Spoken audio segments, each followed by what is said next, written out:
Be a part of the best pro wrestling podcast today by supporting the Going In Raw Patreon. You can enjoy access to the live taping of the show, exclusive merchandise, and patron-only episodes, and so much more. Support Going In Raw today. Click the link in the description. This is the glorious one, Bobby Roode, and you're watching Going In Raw. Hey, friendo, Steve here. And Larson. Yeah, welcome to Going In Raw, the only pro wrestling podcast you're going to be listening to right here at youtube.com/Steve Larson. Available wherever fine podcasts are. Be sure to hit the subscribe button and the notify bell next to it. And, I don't know, you got to dig into your insides of YouTube these days to figure out how to get notified. Man. Hopefully you're getting new Going In Raw content. If not, why do they gotta make it so complicated? Every day we're doing new stuff over here. We're also on the wherever you can find good podcasts like Stitcher, Sound, Podbean, Google Play. I think iHeartRadio, is that one of them? Yeah, I think so. And then of course the amazing iOS podcast app, which works really, really well. And if you want to support the show and don't have the money to like kick us some money through the Patreon, then if you could leave us a rating or a review on the iOS podcast app, that'd be fantastic. That actually really does help the show. It does. If you do have some extra money to kick around, you can be one of our amazing patrons at patreon.com/Steve and Larson. We've got all sorts of great reward tiers available to choose from. If you want to support the show, that's a great way to do it. Yes. We're also at Pro Wrestling Tees. Look at my, hey. Hey. Got my shirt. Oh, speaking of which, you got your shirt too. I have shirt too. Good job. Not going to happen. Well done. Anyways. I got the Larson head shirt too. I might wear that tomorrow. Nice. Well done. Let's see here. Can I cut this one out? Nope. Okay, hold on 1 second. Tell them where else they can find us, Larson. Did you say Patreon already? I already said that. Pro Wrestling Tees, you said that already? I already said that one. Podcast places, you said that too. YouTube, you said that. Well, that's everything. I already said everything. You already said everything.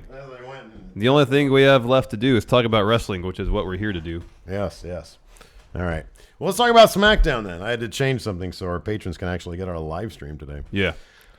Oh, goodness. So, show kicked off with Kevin Owens and Sami Zayn coming down to the ring to drop a promo. And they were talking about how the McMahon family, when they have a beef with somebody, I think Kevin Owens used the phrase, they make sure to get their pound of flesh. Oh, yeah. He used that phrase, I know. I like that phrase. It's a good phrase. It's a good phrase. Yeah.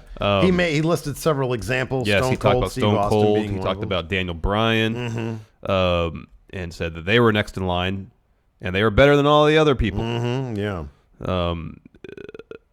And then they talked about how they have outsmarted Shane several instances, most recently last week, when during Kevin Owens' match against Randy Orton, Sami Zayn was barred from ringside, yet Sami Zayn managed to interject himself into the match by hitting Orton with a chair on the ramp.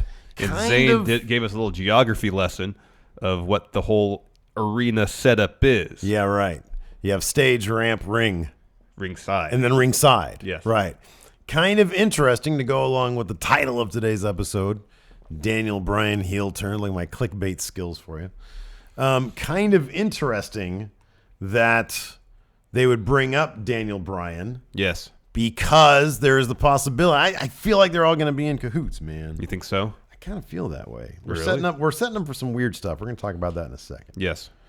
So anyways, what happened next? Where are we? Well, then after that, Randy Orton came out of nowhere to RKO Kevin Owens. Yeah, they did. There was some decent TV production there because they were cutting back and forth. Sami Zayn, like you said, he was giving us a geography lesson. And at that point, he was on the ramp. Yeah, and then they cut back and forth to him and Kevin Owens, and Sami Zayn is listing off I forget what, but then it cuts back to Kevin Owens, and out of nowhere we get an RKO. Yeah. They really love to play up the out of nowhere aspect. Well, that's what got the move all over again. Yeah, man, it's a meme now. It is. So after that, Shane McMahon comes out while Sammy is still on the ramp, and he says, Sammy, you're right. I can't really punish you for what you did last week, but it doesn't mean that his beef has gone away. So he says, at Clash of Champions, Owens and Zayn will take on Randy Orton and a partner of his choosing. Yeah. And then on SmackDown tonight, Zayn will take on Orton. And he says, I encourage Kevin Owens to be ringside because he's going to be handcuffed to the bottom rope. Right. kind of, I don't know. I mean, I kind of underwhelming for a tag match to be what I guess would, well, it's not going to be the main event. AJ versus Ginger is supposed to be the main event. I would right? assume so. It's for the title, yeah. But that's the A story now. This is the A story right now. AJ wasn't even on the show last night. Neither was Jinder. Yeah, I know. They just had a prolonged video package. The New Day was. Yeah. What did the New Day do last night? They took on Rusev and Aiden Oh, English. that's right. I believe that happened next. Yeah, that happened next. But first, let's talk about this backstage segment with Owens and Zayn. Of course, they were none too pleased about things. Mm-hmm. And Kevin Owens says, well, hold on. Let me talk to Daniel Bryan first. Mm-hmm. And I'll see if he can change things. I just feel like this is leading to a situation, and by the time we get done recapping this episode, we'll lay out what I think is going to be happening. We'll get your thoughts on it too. But as evidenced through this little segment, we see Daniel Bryan seems to have a special affinity for Owens and Zayn. He's trying to talk some sense into them, and in a very backhanded way, explain to them, I'm trying to help you guys. Yeah. Like, I don't want you guys to be fired. Yes, because as Daniel Bryan said a couple weeks back, he recognizes them as top flight talents. Right, And wants exactly. to keep on the show to keep the show good. And I wonder if there's an element of what they talked about in terms of Kevin Owens when he said, the McMahons have screwed Daniel Bryan. Completely true. And Daniel Bryan has been very vocal lately, especially lately. And granted, that's all out of character about saying, I want to return to the ring, but they won't clear me. And he's also out of character been saying, I understand they think it's in my best interest, and I respect the crap out of that. They don't think that it's healthy for me to go out there and wrestle. Yeah. And, out of character, like the real person seems to be very diplomatic about it. Bryan Danielson is very diplomatic about it. But you can translate that into a story where the character Daniel Bryan is holding some resentments over the fact that he was forced to retire. Because once you're in the area of Total Bella's storylines. Oh, that's part of canon. So is that so? Okay, there's a question. So that's kayfabe. Yeah, that's part of canon. Yeah, I think so. All right, fair enough. From my vantage point, anything that's aired by WWE on television, right, can be interpreted as canon. Right. Okay, just making sure. So I mean, that's a great story. Yeah, I think to explore. I'm not sure if they'll be able to do it with Daniel Bryan as a heel. So we're going to talk about the opposite of that when we get around to talking about Shane and what he's been doing. Yeah, because at the end of this, he was basically doing this. Exactly. But then the WWE sometimes considers as a face thing. Randy Orton burned down the house. And he was done. Basically. Exactly. He was doing his pose, but that was the equivalent, yes. After that, we had Rusev and Aiden English take on the New Day. The New Day. Rusev has a new shirt. Happy Rusev Day. I am so close to getting that shirt. It's spectacular. Because more than anybody. Wait for the next sale. They'll have a lot of sales. Yeah, I know, but listen, man, more than anybody on main roster right now, I want to show the WWE who I'm supporting. And that's Rusev. Rusev is so dang good. He is. I want to support him. Yeah. Even this whole segment, he didn't talk. And he was awesome. Oh, it's great. Aiden English was singing the 12 Days of Rusev Day. Yeah. Like the 12 Days of Christmas. Yeah. We only got 2 days in. It was already great. Oh, it was amazing. Yeah. What was the first day? Tag team win. That's right. My partner gave to me. Yeah. And Rusev was like, I did give him a win, yes. Yeah. Rusev being tickled by Aiden's songs is everything. Yes. That's everything. But he was interrupted on the third day by the New Day, who came out handing out the largest pancakes I may have ever seen. Pretty big pancakes. They were gigantic pancakes. What's the origin of them handing out pancakes? I have no idea. I think it's great. Yeah. And hilarious. Yeah. I know there's probably some sort of sexual innuendo with the word pancakes, perhaps. I honestly don't really know. I don't know either. But I think it's great. It's fantastic. Pancakes are fantastic. Pancakes are delicious. They are delicious. But you prefer waffles. Yeah. Interesting. Yeah. I generally don't ever order pancakes by themselves, but I'll order a waffle by itself. Yeah. But if pancakes come part of a larger breakfast, then I'll eat the pancakes. Right. But pancakes are the centerpiece of a breakfast. No. Let me ask you, when's the last time you had pancakes? Was it a restaurant situation or somebody made them situation? No, probably my wife made them. Okay, all right. That's different. Because if I go to a restaurant and get a breakfast with eggs and bacon and hash browns and pancakes come with it, I'll No, eat no, the dude, pancakes. no. But I will never Listen. order. Let me finish. When I'm in a restaurant, I won't order pancakes as a centerpiece of my breakfast. You have everything backwards. You're in a bizarro world. Pancake breakfast is the centerpiece. No, not. Well, if you're going to a thing that is labeled a pancake breakfast, then yes. But if I'm going to a local diner, They don't say, what do you want with that? Freaking English muffin or pancakes? no, well, actually, here's the thing. Pancakes isn't a side to a breakfast. Yeah, it is. No, it's not. Yes, it is. You're insane. No, I am not. You're absolutely insane. No, I'm not. Pancakes are the centerpiece of any breakfast. I've gone to several diners where you get like an egg dish with meat, and with that you get 2 pancakes. It is not the centerpiece. The centerpiece is the eggs and the meat. And wait, a what? Like Eggs. like a Like you get like a 2-egg breakfast, and with that comes 2 pancakes. You're not saying, oh, I want a pan. You can go to like Denny's and get a slam, which is based on pancake or the entire Denny's breakfast. yeah, but that's is a Denny's. basically. I'm saying if you go to some other diners, you go and say, I want a 2-egg breakfast. No, man. And you get- I want a 2-egg breakfast. What are you, Jack Nicholson in 5 Easy Pieces? I'm just telling you how it is, man. Whereas if you order a waffle, that is the centerpiece What of your breakfast. diner are of your you breakfast. going to? Dozens. Dozens of diners? I've been to. That's how You've it's done. been to dozens of Yes, I have, diners? across this country. And it's all been like that? Yeah. You're insane. Pancakes are the centerpiece, man. Not for me. Everything else is well, maybe not for you, but I guarantee those diners, you're just misinterpreting the menu. No, because if you look at the menu, how it's broken down, you have your pancake, waffle, French toast section, and then you have your egg section, where you get 2-egg breakfast, 3-egg, choice of meat, and get a ham steak, whatever. And above the list of egg options, where it says where the meal includes, it'll say generally, eggs, choice of meat, breakfast potatoes or hash browns, pancakes, choice of bread.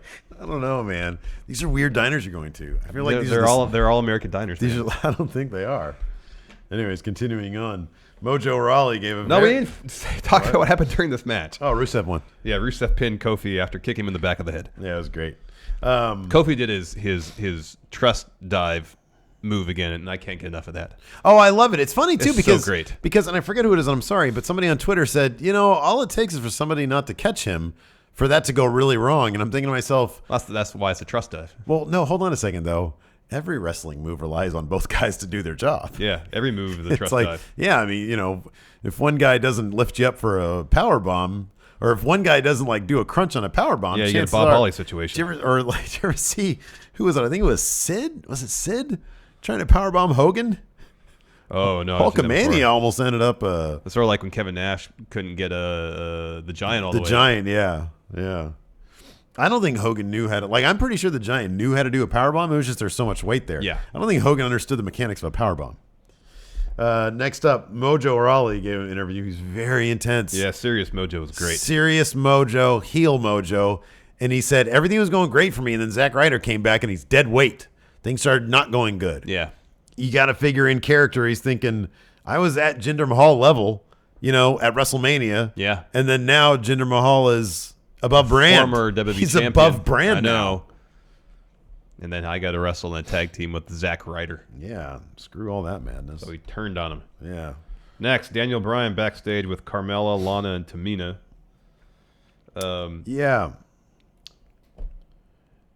I'm trying to piece together what happened here. There was just a lot going on. But they were all just complaining about how There's a lot of complaining here. The dialogue written for the women's division on SmackDown is not good. Not good, man. No. Because then the Riot Squad comes in, and Ruby's always great. Yeah, she's great. She can make bad writing seem decent Yeah, I because know. she's Certain good at people delivery. can do that. I know. There are certain 'Cause people who she's can do that. comfortable. Yeah, she's comfortable. Liv was actually even pretty decent. Yeah, I thought Liv did a good job all night. Yeah, we got to give. She might have an A for effort, but she needs to try a lot more. Sarah Logan. Ooh. I mean, some of those words. The dialogue is not good. Look, the dialogue is not good. It's not good. It's not good. Do you notice that Liv last night in her ring gear toned down the color palette? That's a bump. I don't like that your influence is seeping into the Well, SmackDown's it's a good costume choice. department. It's a wise choice. No, man, the louder the better. That's no, what I say. No. Absolutely. No. You pancake breakfast, you.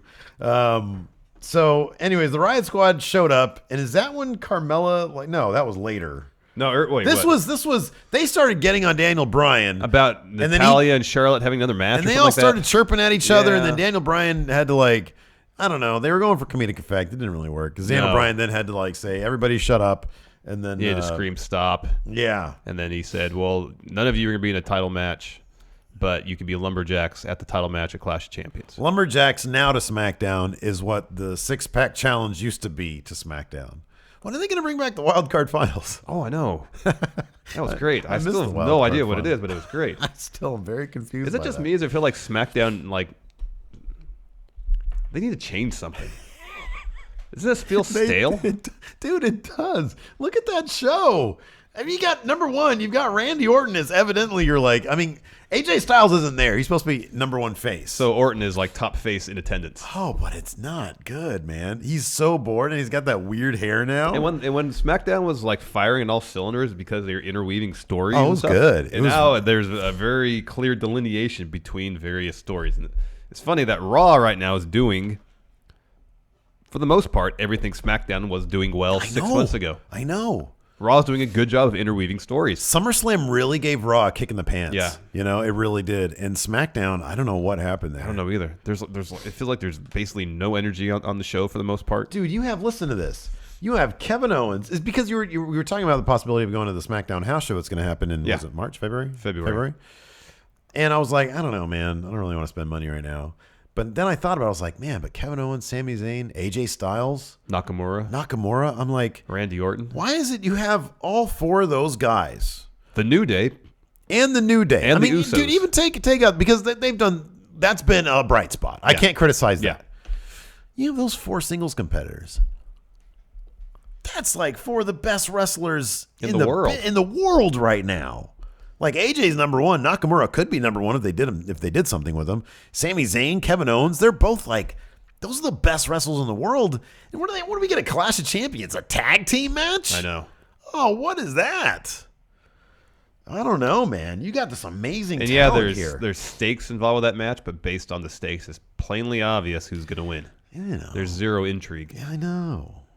I don't know what they're doing. It's a bummer, man. And we try to maintain, we try to be positive here on the show, but it's like, man, when the potential is there and we've seen it firing on all cylinders, and now it's just, it's not really doing that.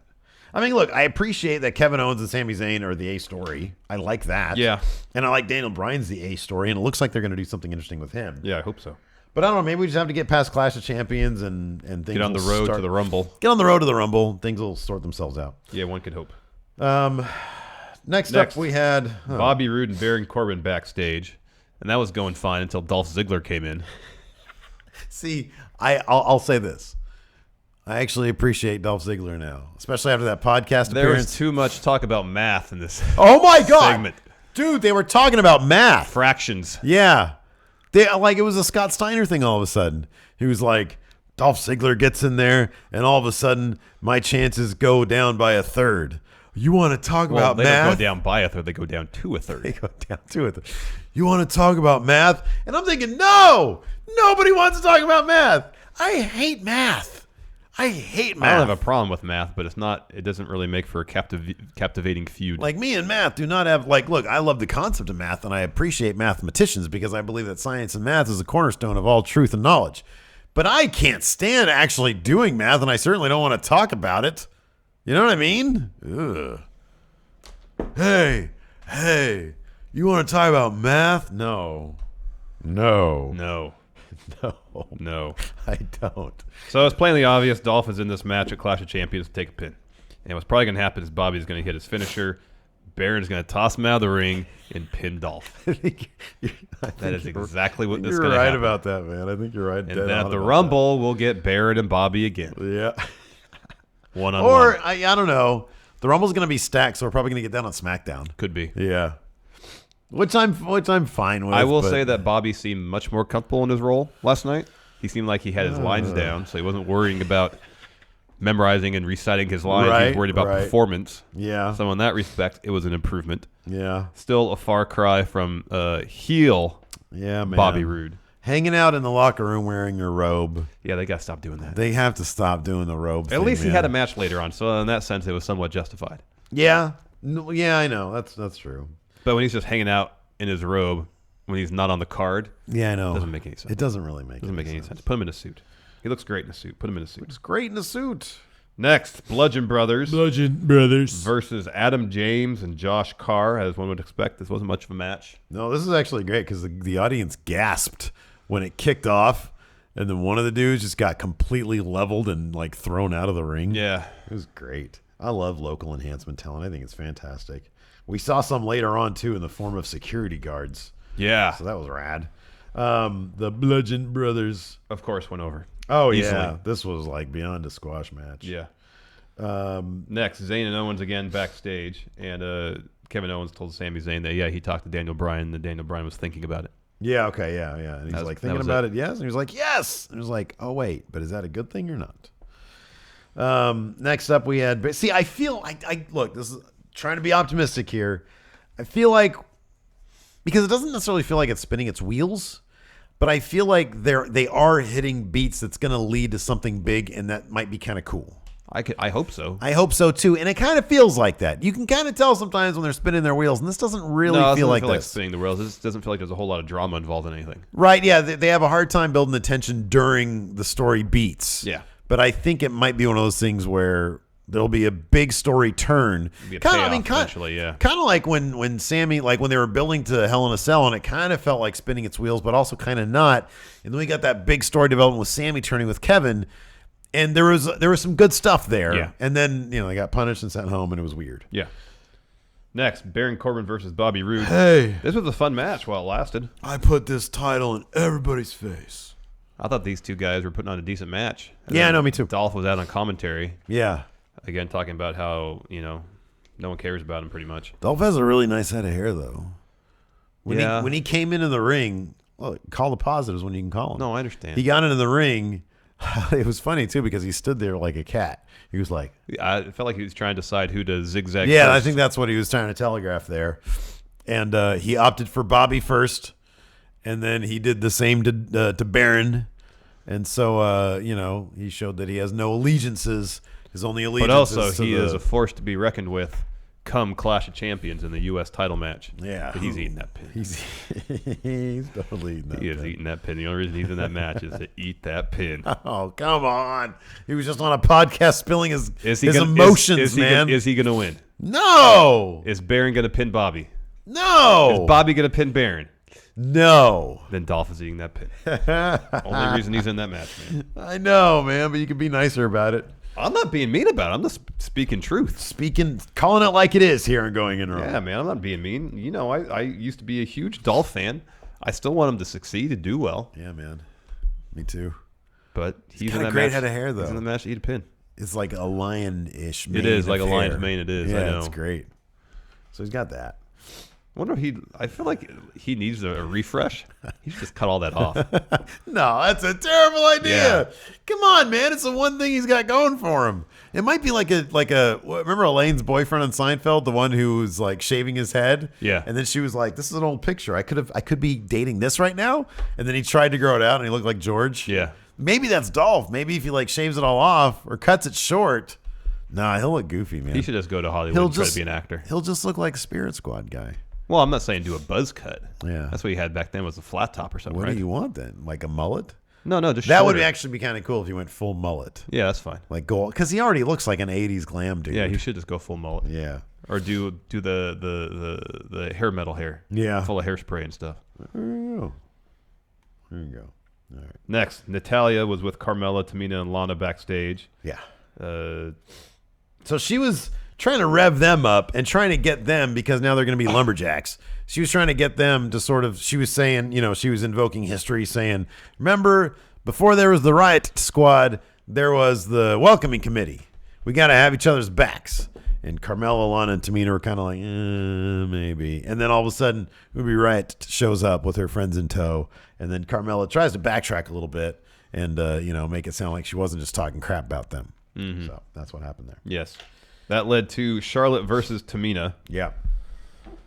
Charlotte went over with figure eight. Yeah. Natalya got in the ring and dropped a promo talking about Clash of Champions, and the Riot Squad came out. It's kind of surprising they gave Sarah Logan the mic again. I know. Because it's just, it's like marble mouth. Oh, the dialogue is just not good. Yeah. Daniel Bryan is predator. He's what? Predator. Huh? Anyways, she'll get it figured out. She's still young. She's still young. Let's see here. And she's good in the ring, too. The Riot Squad, they started beating up, or they started taking on the Lumberjacks, basically. Yeah. So that was a brawl. Brawl. Next up, Kevin Owens and Sami Zayn backstage.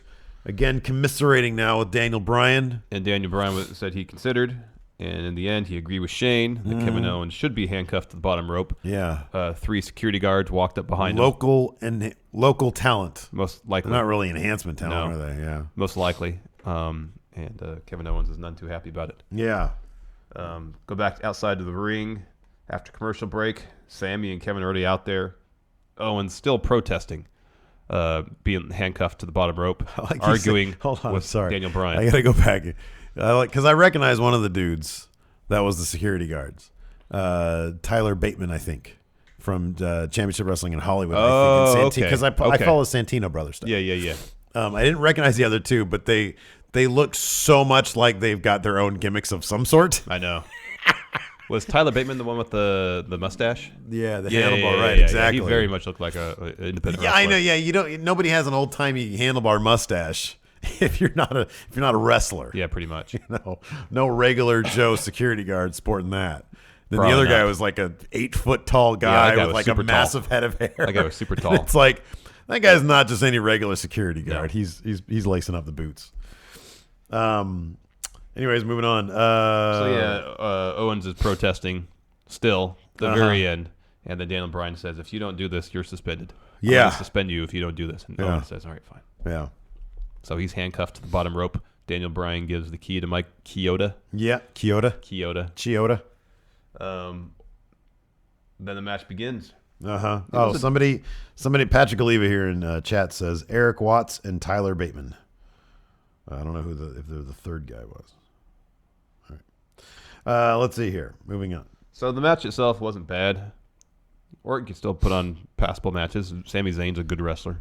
I mean, look, Randy Orton will always have that RKO thing that is always kind of fun to keep an eye on. Yeah. So that's good. I mean, that's something. But yeah, it's just, dude, when you see on a podcast that he literally himself says, "Yeah, I'm kind of bored with this," it's hard to get invested in anything he does. Any enthusiasm. He's just like vacant wrestler who comes out, Yeah.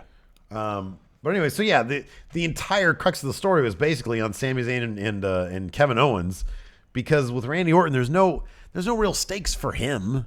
Nothing really matters to his character. No, I mean, I guess he just wants his revenge still for them costing Team SmackDown the win at Survivor Series, but I don't really see him really caring. He hasn't said anything. He wasn't out there at the beginning. He's an avatar for Shane McMahon. He couldn't even take 20 minutes of his life to be a lumberjack a couple weeks ago. Exactly. Obviously, he didn't really care that much. I really wasn't into the finish of this match either. The fact that, I mean, I like Shinsuke coming out at the very end, but eventually Owens frees himself. Yeah, well, Zayn gets some bolt cutters from under the ring, tries to get Owens free. Orton stops it. Eventually, Owens gets himself free, and then he just eats a punch from Orton, and then Orton just wins by a roll-up. Yeah, I know. I mean, that's, minus an AA, that's like the most John Cena thing they could have done. I don't want to see that stuff anymore. Like, if it's John Cena fighting for his life or career or something like that, then fine. Like, let's see that desperation stuff. But Randy came off as so casual about everything that was happening. I know. And it was just like, oh, he's going to be here, so I'm going to punch him. He's going to do this, so I'm going to punch him. And then I'm going to RKO or whatever he did. And yeah, the roll up. And then they attack him, which brings out Shinsuke Nakamura. And there's your partner for Clash of Champions. Did you see Randy Orton ask Nakamura after the first, what was it at? I think it was after they were done dishing out RKOs and Kinshasas. He went up to him and says, "Do you want to be my partner?" If I could read lips correctly. That's great. So, I didn't actually notice so the invitation was extended at that moment. Okay, here's the thing. If you told me that there was going to be like a ride-along with Randy and Shinsuke, or even if we were going to get some backstage segments where they were being cutesy with each other and being fun time face guys, I'd actually be into that. Yeah. Because I feel like a fly on the wall in that situation would be kind of entertaining. Yeah. I'd like to see what Randy Orton has to say about Shinsuke Nakamura, because Shinsuke Nakamura has said really good things about Randy Orton. Yeah. That being said, them just randomly being paired because they're top faces and they don't really have. They don't have anything else to do. Yeah. I want everybody in the ring to be, have some Stakes.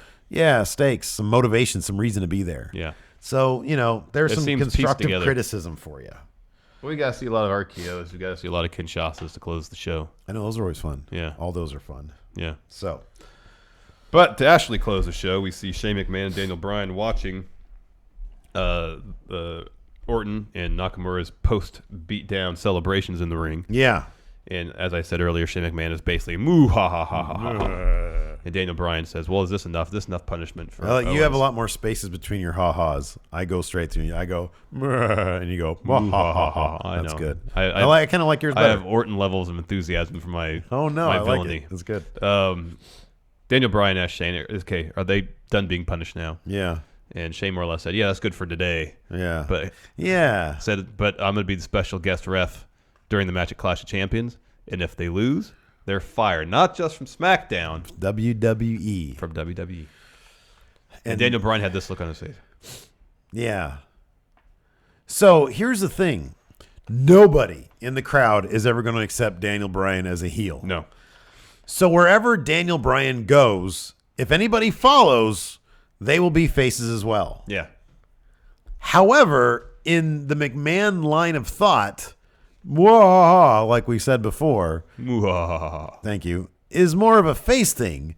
Shane, I think in the minds of like story people or Vince or whomever, feels like what Shane is doing is completely justified. Yeah. Do you feel the same way? Yeah. How are they going to, is Shane going to go, like, how can Shane go full heel and not turn? Because in my mind, I'm thinking this. Kevin Owens, Daniel Bryan, and Sami Zayn, there's no way they can pull off being actual heels with actual heel heat, which means the opposite. They've got, is this going to be like a face turn for them? It's got to be. I would think. I mean, if something like this happens where at Clash of Champions, Owens and Zayn win, with or without Daniel Bryan's help. Uh-huh. But nonetheless, Shane isn't satisfied with that. He says, "No, you're still gone." Yeah.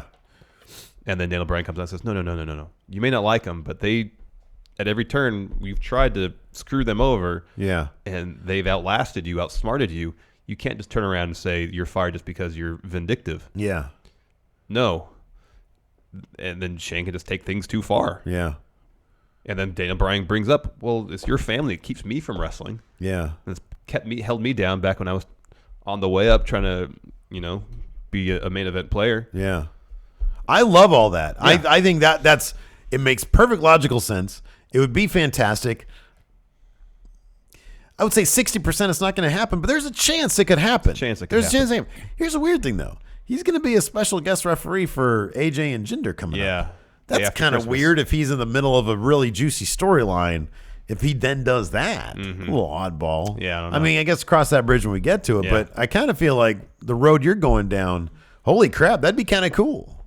That'd be neat. Yeah. I mean, look, the McMahons as evil authority figures is something that's been done ad nauseum. Yes. We haven't seen Shane as a heel. We've never seen Owens as a true face. There's a lot of really cool stuff that can be done with, I know, another McMahon authority thing. Yeah. But given the real kind of aspect of it with Daniel Bryan, and then toss Kevin Owens and Sami Zayn in there, I think it could be really a really entertaining twist on something we've seen a lot. Yeah, and I think if they do Shane mad with power, Yeah. then you could easily pivot to Owens and Zayn instead of just being, saboteurs essentially, really fighting against a corrupt authority. Right. Yeah. Which is how it's the Stone Cold thing. Yeah, that's what I was thinking. Because I don't think you could ever have Kevin Owens be a full-fledged babyface. Right. He's got to be a tweener. Yeah, exactly. Yeah. And that'd be kind of exciting to see. Yeah. You know, finally the crowd would have a real reason to cheer the guy. Yeah, because I really want to, because he's that good. Yeah. You want to answer some questions? Yeah. Let's answer some questions. Cooper Tennant. What will Sammy and Kevin do if they lose and they are fired from WWE? Yeah. They're not going to be fired. That's the problem with putting that stipulation on there. It telegraphs the outcome. Completely. Yeah. I mean, I could see. Okay, I'll put it this way. I might actually see them losing that match, and then Daniel Bryan pulling some shenanigans out of his bag the next Tuesday on SmackDown. I could see that maybe happening. This isn't, to me, kind of a Kurt Angle situation where I was like, that's kind of difficult to write your way out of. Even though, you can't, the writing can be whatever. They can do whatever they want to do, obviously. But I kind of feel like, especially now that I just throw that out there, we just saw a job on the line outcome. Yeah. Maybe they'll go the other way with this one. Have the faces standing tall, Orton and Nakamura. Because here's the thing, if Orton and Nakamura lose that,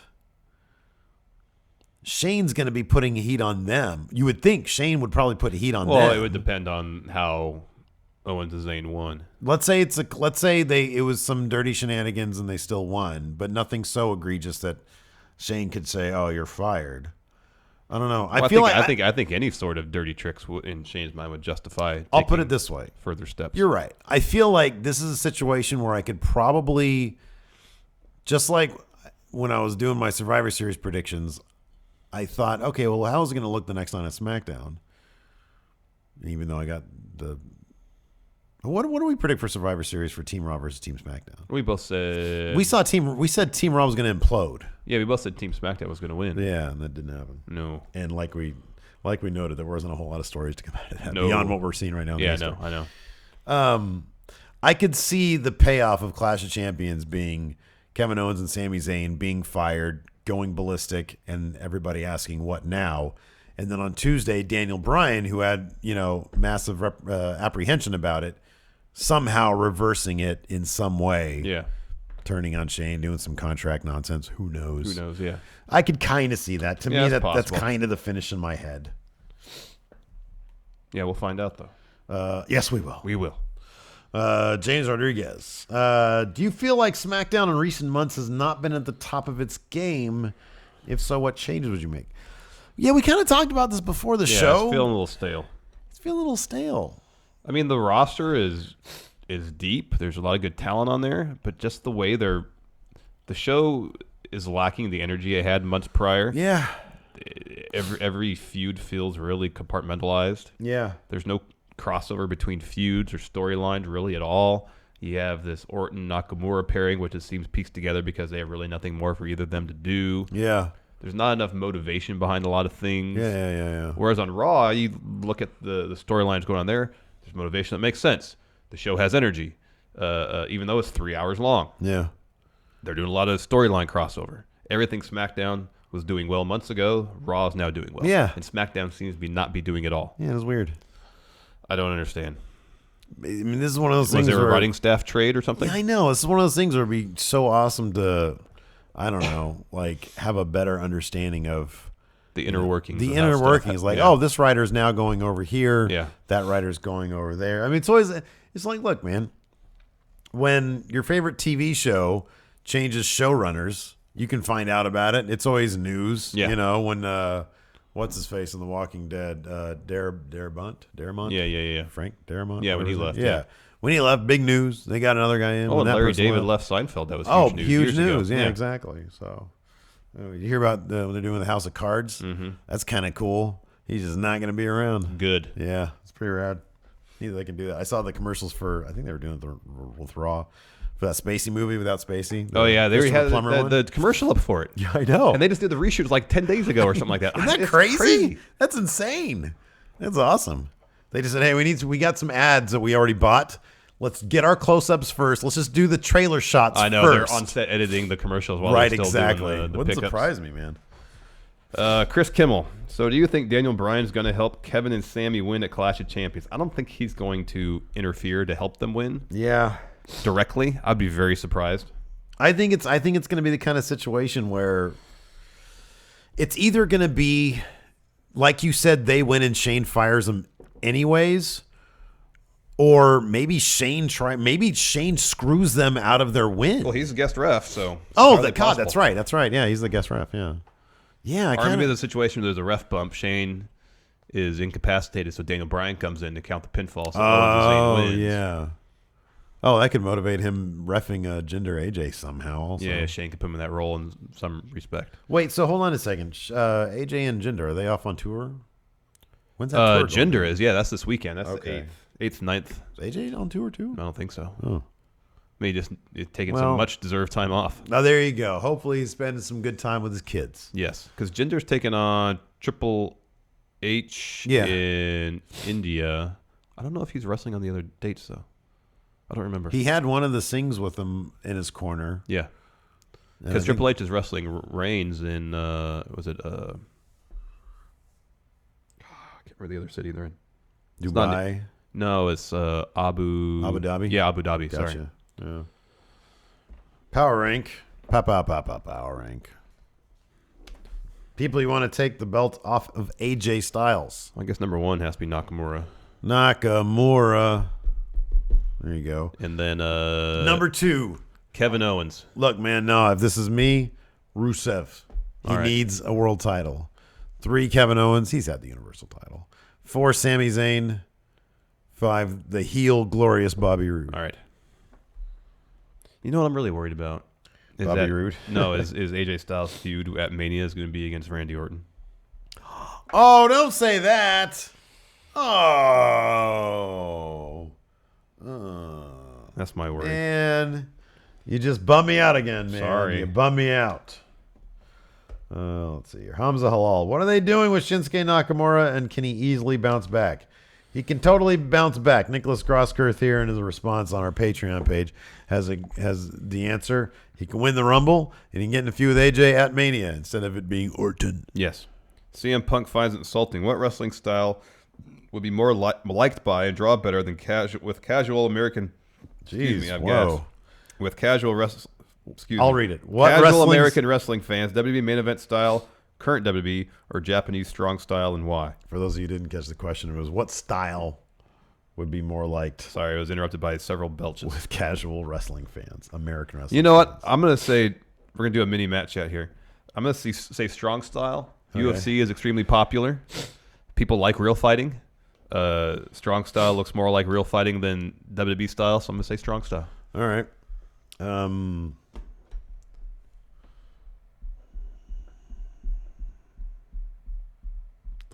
Well, I mean, what is WWE main event style? Like, I feel like the competitors have to slow things down a bit. yeah. They sell. You know what I noticed more than anything is the use of submission moves. And when you watch a WWE match and someone puts somebody in some submission move, it feels like a rest hold because it has more often than not has little bearing in terms of the story being told.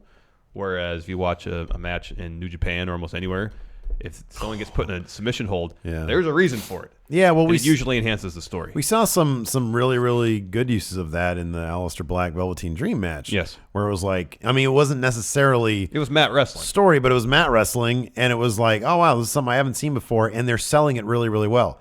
You're 100% correct. When they go into those rest holds, and sometimes it's bizarrely early in a match. Yeah. Like, I swear I've seen a Baron Corbin or Bobby Roode match or something where it was like, oh, my God, they're doing another rest hold? Yeah. Like, they What was just- that? Is that Corbin match where he did 2 bear hugs? Oh, my God, yeah. And Baron then commentary will try to say, "Oh, they're really, like grinding and putting their weight on their Dude, this opponent isn't to wear them down." This isn't 1984 Hulk Hogan anymore. We're No. not buying that anymore. No. You know, you're just hanging out right now. Pretty much.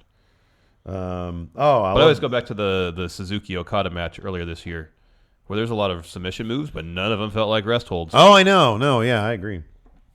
Nathan Ragland. If you guys had the chance to interview anyone you wanted, wrestling or not, who would you interview?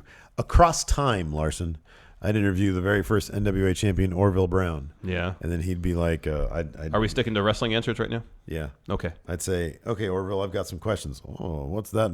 What's that magic box you've got there, fella? Yeah. Well, this is just my iPhone, sir, Orville Brown. So, first of all, what does it do, that magic box of yours? We'd never get to the actual interview because No. she'd be well, like, he would know what a telephone is, yeah. But he'd be, so you'd have to go from there. show him like, oh, look, pictures and stuff. Well, he knows what a picture If is. I show him a picture of like a train coming at him on the phone, he'd think it's coming. Wait, when come out of was the he phone. NWA champion? I don't know, like the 1400s, around the bubonic plague No, I don't days. think that's true. I think it is. I'm just trying to. I don't know if he was wrestling during the early motion picture days. When wasn't it? I think it was only like 1940 something, wasn't it? No, Or it is was earlier than that. Does it? Okay, hold on Yeah. a second. Orville Brown. You give your answer. Who do you want to? In the world of wrestling, Oh God, no. That's interesting. He was recognized as the first NWA World Heavyweight Champion in 1948. oh, But his professional wrestling career ended in 1949 when he suffered severe injuries in an automobile accident. no, I think he was wrestling way earlier. He debuted in 1929. Even I thought it was earlier than that. Yeah, me too. I thought it was like the 1905 or I something. thought it was like the that. 1910s. Who preceded him? I don't know, man. Who was the first NWA champion? It was him. Oh, wow. Yeah, 1948. Huh. You learn something new every day. Yep. Holy crap! He only died in 1981 too. 1981. He was 72. Yeah, I don't know. I'd want to talk to somebody about the early days of pro wrestling and whether, how much it was real, how much it was That's fake. what I'd ask him. Yeah, That'd be super interesting. I'd say, how much is this fake? Fake? What do you mean? Worked. Predetermined. Worked. We all work. We all work for a living. So what did kayfabe exist back then? What? It's all so confusing. I know. dude. Where'd you go in the territories? Territories. The United States of America. Well, they might know that. There's territories in the early days. Was there? Maybe. Or they just carnival to carnival. Oh, it could be. Did you ever wrestle for Ringling? Oh man, what do you think Orville Brown would think if you showed him WWE today? Oh, I don't know. He's like, why was that match only 15 minutes? I know. Not 15 hours. I know. One fall to win. It's supposed to be best 2 out of 3, at least for a title match. Oh my God, that man just came off the second rope. That is a disqualification. Here we go. Sexton Hardcastle, winner of the Friendo Awards and Going in Raw Hall of Fame coming up. Only 3 more weeks till 2018. We're going to do our Friendo Award nomination special. Yeah, we got to figure. That's gonna be up on Christmas Day. Uh-huh. And then on New Year's Day, I think we'll announce the winners. All right, sounds good. We got to start getting on the Friendo Yeah, Awards I already started working on that.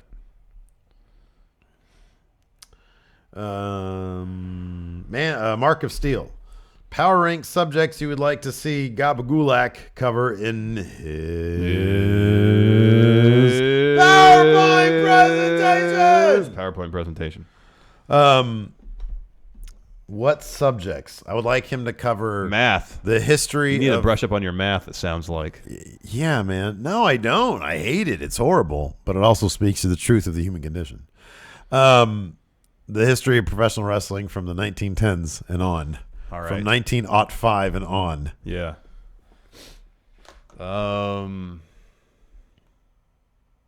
Breakfast subjects like Yes. pancake breakfast versus Focus of 2-egg breakfast or side. breakfast. Yeah, exactly. Because the thing is, it can be both. I understand, like you go to a place and you can get a meal that's pancakes, Yeah. and you have your accoutrements. I understand that, but It can't be the opposite. yes, it can. It can't be the opposite. It can, Steve. You How is that broaden even your possible? horizons. You don't say, can I get a plate of fries and on the side a burger? It doesn't work that way. You get a pancake and on the that's side. a false analogy, man. That's the perfect analogy. not. It's side versus feature. No, it's not. It's, What's a your better, feature a presentation? better analogy is mac and cheese. You can get mac and cheese as an entree, but you can also get it as a side.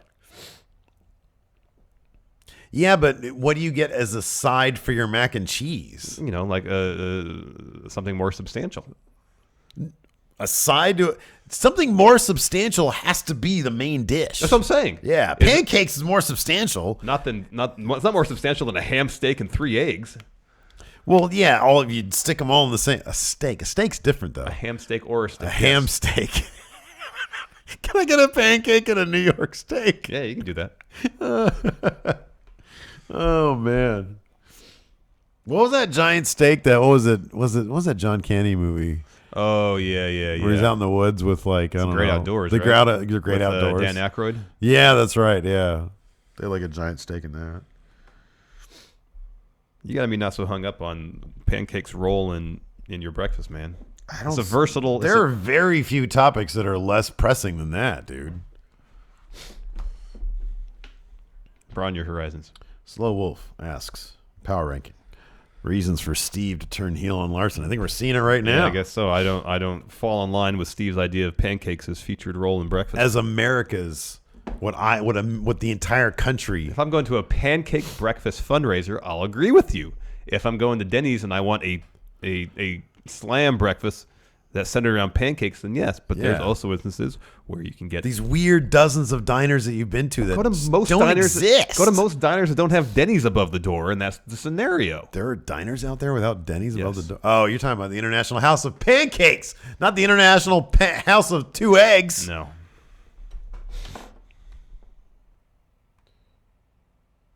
The gutter guru Sid Swami. What would a face KO look like? Would he still be with Sami Zayn? I think we're about to find out. Hold on. It's going to look like a tweener. Power rankings not up that entire time. I'm glad you caught that one. Wait, what was the question? Sorry. I was just talking about yeah. face Kevin Owens. Mike Dinopoulos. Rusev Day is 100% over. Yeah, there was some Rusev Day chants. What other holidays in honor of wrestlers should we celebrate and how? AJ Day.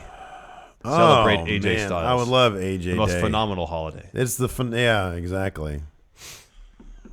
AJ Day. Maybe we should call New Year's Day just the New Day. I like that. Oh yeah, that's good because like a new year, new day. Yeah, it's starting from the beginning. I like that. Those are both very good. We can redub Valentine's Day, Canellis Day. Celebrate the power of love. The Velveteen Dream Day. The power of sex. Poor Canellis. I know. Remember, everybody's like, "Oh, Mike Bennett's coming. Mike Bennett's coming." And then he shows up, and what did I say? They're dead already. But then you did a complete 180 on it. I know, but my initial instinct was correct. Dead on arrival. Well, I don't think you necessarily meant creatively or professionally they were DOA, just in terms of your take on the gimmick. They're like, "Hey, let's sign with the WWE, and then immediately I'll get pregnant, and so we can just sit and do nothing and get money." I'm joking. All right, let's do one more in this trivia time. All right, one more great question. Oh, here we go. From a first-time question asker, Braun. What percentage of fans do you think watch WWE for the storylines and not the wrestling? When people ask why I watch wrestling, I always answer that I enjoy the wrestling, but it is a TV show with great storylines, and that's why I watch. He says, I feel like really long matches slow the show down, even if it is a good match. I'd rather watch Miz, who's great on the mic and okay in the ring, than watch Cesaro, who's great in the ring but bad on the mic. I kind of flip-flop, man. I love the great matches. I think that wrestling is unique in that you can tell a story via a simulated fight in the middle of the ring. Yeah, it's like dancing. You're telling a story through movement. Right. It's like a good pancake breakfast. Or a good 3-egg breakfast with pancakes on the side. Exactly.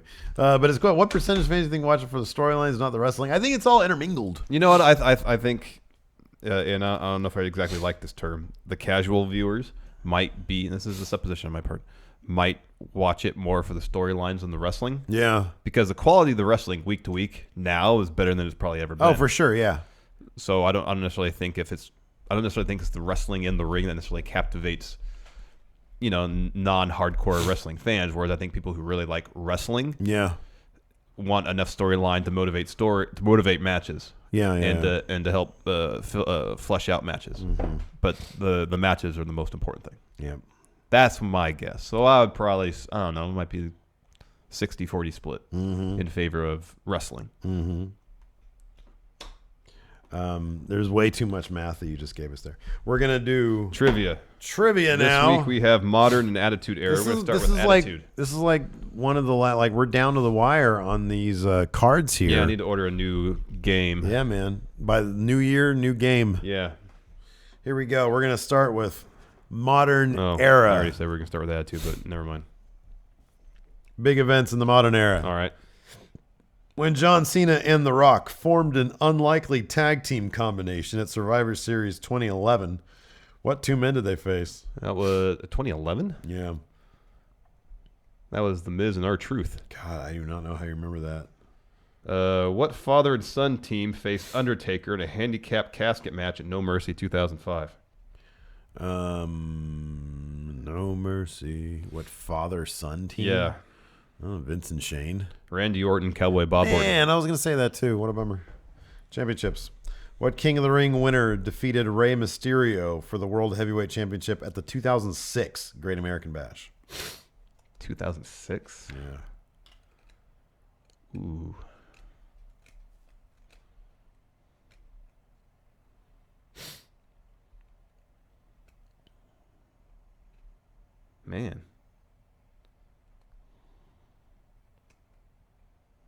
Batista. King Booker. Oh, darn it. Should have got that. Championships. Who was the last ECW champion when the brand was discontinued in February 2010?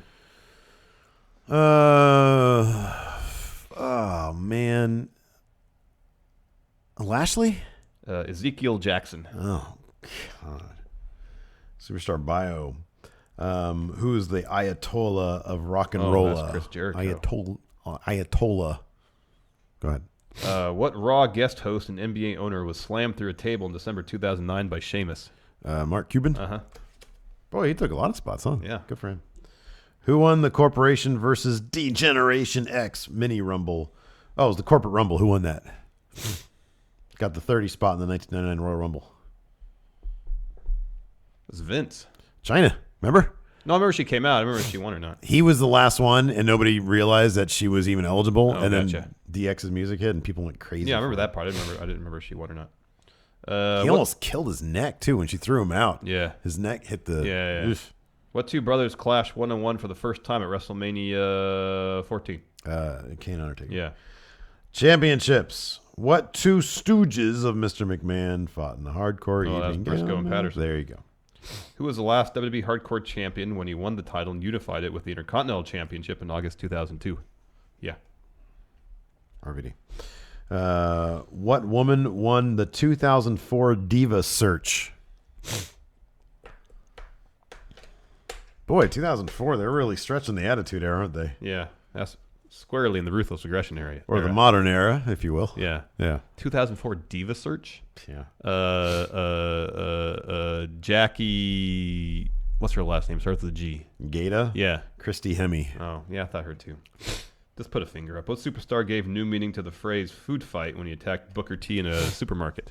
There goes the one, you son of a bitch. You damn son of a bitch.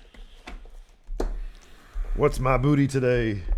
Started out strong for old Larson here and went downhill fast. Started out strong for old Larson.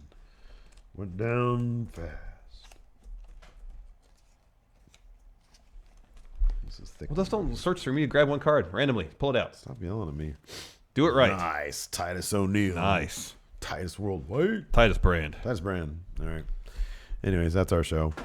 Out music. Patrons, stick around. Chat for the trivia. Show, we'll be doing some chat trivia. I got the cards right here. Yeah. Thanks for watching. Until next time, we'll talk to you guys later. Goodbye.